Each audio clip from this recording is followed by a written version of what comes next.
மனித வாழ்க்கை புல்ல போன்றதுங்க, பூவை போன்றதுங்க, புகையை போன்றதுங்க, நிழலை போன்றது.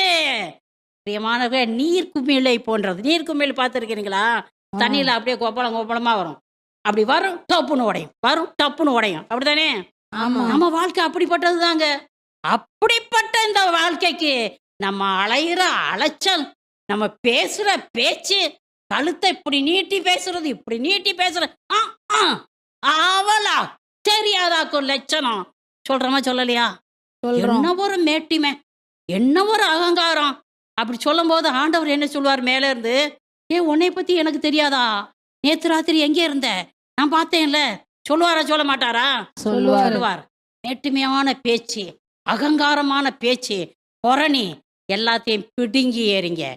இன்றைக்கோ நாளைக்கோ வரும் சாவு. அந்த சாவு வர்றதுக்கு முன்னாடி